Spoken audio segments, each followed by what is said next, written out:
जरा सोचो, अगर तुम अचानक से 13वीं सदी में पहुंच जाओ तो क्या होगा। कुछ ऐसा ही होता है जमाल के साथ। जमाल वॉलकर एक आदमी है जो मेडिवल वर्ल्ड नाम के थीम पार्क में काम करता है। उस थीम पार्क की मालकिन को पार्क के भविष्य की चिंता हो रही थी, क्योंकि पिछले कुछ महीनों से वो घाटे में जा रही है और ऊपर से जल्दी ही पास में एक और नया थीम पार्क खुल जाएगा। अगर इन्होंने जल्दी ही कोई नया आइडिया नहीं सोचा तो उनका पार्क पिट जाएगा। शाम के समय जमाल को साफ सफाई का काम सौंपा गया। सफाई करते वक्त उसे पानी में एक चमकता हुआ तावीज मिला जो देखने में बहुत महंगा लग रहा था। उसे उठाने की कोशिश में जमाल पानी में गिर गया और जब वो बाहर निकला तो उसने देखा कि वो पार्क में था ही नहीं। उसे लगा कि शायद वो पास में खुलने वाले नए पार्क कैसल वर्ल्ड में पहुंच गया, जबकि असलियत में वो उस प्राचीन कवच की वजह से 13वीं सदी के इंग्लैंड में जा पहुंचा। सबसे पहले उसे नोल्ड नाम का एक शराबी मिला। हालांकि उसने पुराने समय के कपड़े पहने थे, पर जमाल को लगा यहाँ शायद लोग कॉस्ट्यूम पहनकर ही काम करते होंगे। वो भागता हुआ किले के पास पहुंचा। जब वो अंदर जाने लगा तो सैनिकों ने उसे रोककर पूछा कि वो कहाँ से आया है। जमाल कहता है, मैं नॉर्मंडी से आया हूँ। सैनिकों ने सोचा वो एक फ्रेंच मिनिस्टर है जो थोड़े दिनों बाद वहाँ पर आने वाला था।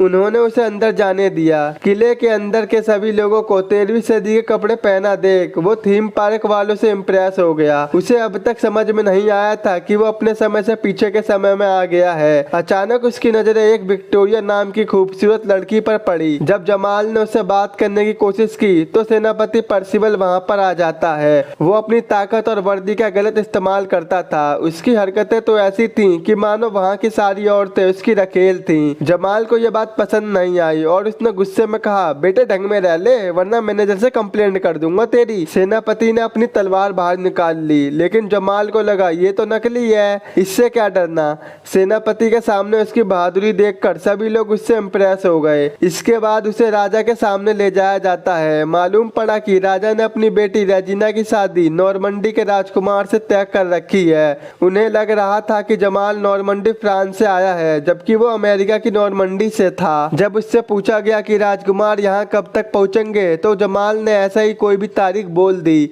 शाम को सभी लोगों के सामने एक गुनहगार का सर कलम किया जाना था। जमाल बहुत एक्साइटेड था ये सोचकर कि ये सब थीम पार्क के भाड़े के एक्टर्स हैं, लेकिन जब उसने कटे हुए सर को पकड़ा तो समझ आया कि ये सब कोई नाटक नहीं है। उसे भयानक सदमा लगा और वो बिना कुछ कहे बेहोश होकर नीचे गिर गया। जब जमाल की आंखें खुली तो उसने अपने आप को विक्टोरिया के कमरे में पाया। उसके प्राचीन तावीज को देखकर विक्टोरिया को लगा कि वो भी उसी के लोगों में से एक है। उसने जमाल को अपना तावीज दिखाया जो कि बिल्कुल हुबहू उसके ही जैसा था। उसने बताया कि इस तावीज को पहनने वाले लोग इस क्रूर राजा को गद्दी से हटाकर अपनी पुरानी रानी को सिंहासन पर बैठाना चाहते हैं, जिसे राजा ने धोखे से हासिल किया था। जमाल ने उलझन भरी आवाज में विक्टोरिया से पूछा कि डेट क्या है आज। जब उसे पता चला कि वो 13वीं सदी में पहुंच गया है तो वो पूरी तरह बौखला गया। वो अपने समय में वापस जाना चाहता था, लेकिन ये समझ में नहीं आ रहा था कि वो जाए कैसे। इसके बाद एक गार्ड वहां पर आया जिसने जमाल को घुड़सवारी के लिए नीचे चलने को कहा। उसे घुड़सवारी तो आती नहीं थी, तो घोड़े पर उसकी अजीबो गरीबो हरकतों को देखकर सब लोगों का खूब मनोरंजन होता है। राजा ने भी उसे देखकर खूब खिल्ली उड़ाई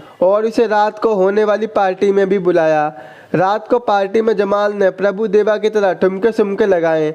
जब सब लोग नाच रहे थे तो राजकुमारी रेजिना उसे कोने में खींचकर एक चुम्मी दे देती है। तभी पर्सिवल ने पीछे से आकर कहा कि राजकुमारी के साथ कुछ ऐसा करने की तुम्हारी हिम्मत कैसे हुई। इतने में दो लोग खंजर लिए हुए राजा की तरफ बढ़ने लगे, लेकिन जमाल झूमर की रस्सी से झूलता हुआ सीधे राजा के ऊपर गिर गया। तुक्के से ही सही पर उसने राजा की जान बचा ली। कुछ देर बाद राजा ने पर्सिवल को सुरक्षा में ढील पर रखने के लिए सेनापति के पद से हटाकर जमाल को सेनापति बना दिया। किले की सुरक्षा के लिए जमाल ने उल्टी सीधी तरकीबें लगाई। उसने कहा कि उसके मुंह जैसा ये एक स्टैचू किले के एंट्री के लिए बना दो। डर के मारे सारे दुश्मन अंदर ही नहीं आएंगे, पैंट गीली हो जाएगी उनकी। अगले दिन वो राजा के साथ एक किसान के घर गया जिस पर इल्जाम लगा था कि राजा के बाग से एक शलजम चुराने का। किसान ने बताया ये सब उसने अपने भूखे परिवार का पेट भरने के लिए किया, लेकिन इसके बावजूद राजा ने इतनी छोटी गलती के लिए उसका सर धड़ से से अलग करने का हुक्म दिया, क्योंकि अब जमाल ही सेनापति है तो ये सब उसकी देख रेख में होगा। राजा के जाने के बाद उसने किसान को कुछ पैसे देकर कहा, बेटा तू भाग जा यहाँ से, ये तेरा सर धड़ से अलग कर देंगे, पागल आदमी है, सलजम के पीछे आदमियों को मार रहा है, पागल है ये राजा। रात को वो विक्टोरिया से मिला, जो उसे अपने साथ मिलकर राजा को गद्दी से हटाने में उनकी मदद करने के लिए कहती है, लेकिन जमाल ने ये सोचकर मना कर दिया कि जब राजा सलगम के पीछे सर कटवा रहा है तो उसे मारने की साजिश करने वालों के साथ वो क्या करेगा। विक्टोरिया उसे पत्थर दिल कहकर वहाँ से चली जाती है। आधी रात को एक औरत जमाल के कमरे में आई, उसे लगा कि ये विक्टोरिया है और उसने उसे कुछ करने से रोका भी नहीं। अगली सुबह नॉर्मंडी से आने वाला रियल मिनिस्टर वहाँ पहुँच गया। राजा समझ गया कि जमाल ने उसके साथ फरेब किया है। वो सेनापति और फ्रांस के आए हुए मिनिस्टर के साथ जमाल के पास पहुंचा, जहां वो राजकुमारी के साथ सो रहा था। राजकुमारी को ऐसी हालत में देख नॉर्मंडी से आए हुए उस मिनिस्टर ने शादी कैंसिल कर दी।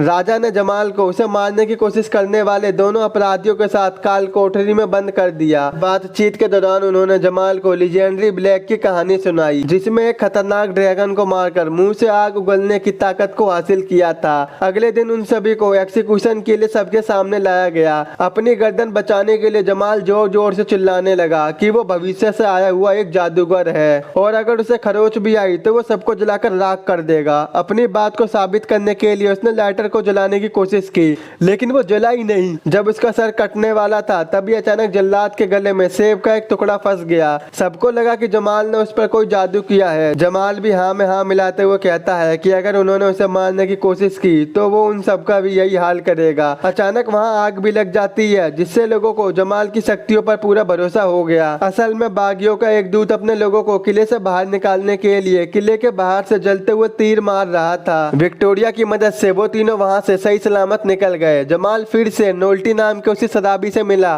पता चला कि वो राज्य के सबसे महान योद्धाओं में से एक है, लेकिन जब राजा ने धोखे से उनकी पुरानी रानी को सिंहासन से हटाया तभी उसने नोल्टी को भी बेइज्जत करके महल से निकाल दिया, क्योंकि वो रानी के लिए वफादार था। इन सब के बाद वो शराब पीकर नशे में भंड रहने लगा, लेकिन सबको उम्मीद थी कि उसके अंदर का योद्धा अभी भी जिंदा है। बागियों के साथ समय बिताकर जमाल भी उनकी मदद करने के लिए राजी हो गया। एक दिन जंगल में जमाल ने 3 लोगों को बिना बात के नोल्टी को परेशान करते हुए देखा। जब जमाल ने उन्हें रोकना चाहा तो वो जमाल पर ही टूट पड़े। उसे अपने लिए लड़ता देख नोल्टी का खोया हुआ योद्धा जागा और उसने अकेले ही तीनों लोगों को धूल चटा दी। जब वो दोनों वापस बागियों के अड्डे पर पहुंचे तो उन्हें पता चला कि सेनापति पर्सिवल सैनिकों के साथ आकर सब कुछ बर्बाद करके चला गया, यहाँ तक कि वो विक्टोरिया को भी अपने साथ ले गया। सभी लोग हिम्मत हार चुके थे, लेकिन तभी उनकी पुरानी रानी उनके सामने आई। उसने बताया कि वो काफी टाइम से उन लोगों के बीच में रह रही है और उन्हें एक साथ मिलकर राजा के खिलाफ लड़ना होगा। अगले कुछ दिनों तक जमाल ने उन्हें ट्रेंड किया और WWE और अमेरिकन फुटबॉल के पैतरे भी सिखाए। आखिरकार हमले का दिन आ गया। नोल्टी के कहने पर बागियों ने किले पर हमला बोल दिया, लेकिन जल्द ही सैनिकों ने उन्हें हर तरफ से घेर लिया और अब वो कमजोर पड़ते दिखाई दे रहे थे। तभी वहाँ पर लीजेंडरी ब्लैक नाइट आ पहुंचा। उसे देखकर सभी सैनिक पीछे हटने लगे।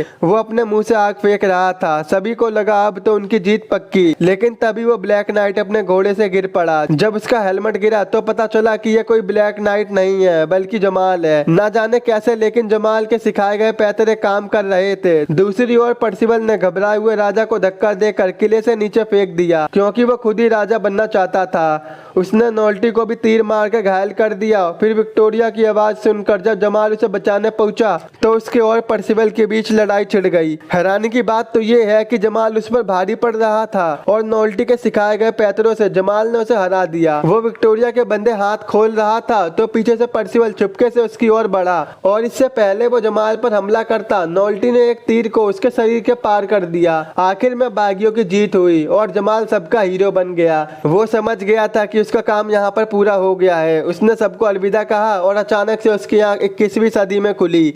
एक नर्स ने उसे बताया कि वो एक गड्ढे में गिरकर बेहोश हो गया था, लेकिन जमाल को इस बात पर पूरा भरोसा था कि जो उसने देखा वो सपना तो था नहीं, क्योंकि अब वो मेडुअल पीरियड के बारे में सब कुछ जानता था और उसने अपने बॉस को थीम पार्क को और बेहतर बनाने के सुझाव दिए। जल्द ही इनका थीम पार्क पहले से भी ज्यादा चलने लगा। एक दिन उसे वहाँ निकोल नाम की एक लड़की मिली जो हुबहू विक्टोरिया की तरह दिखती थी। निकोल को भी वो कुछ जाना पहचाना सा लगा। वो उसे जानती भी नहीं थी, लेकिन फिर भी वो जमाल की तरफ अजीब सा खिंचाव महसूस कर रही थी। और यहीं पर मूवी खत्म हो जाती है। मूवी पसंद आई हो तो हमारे चैनल को लाइक, शेयर और सब्सक्राइब करना मत भूलना। भूलना। Bye bye.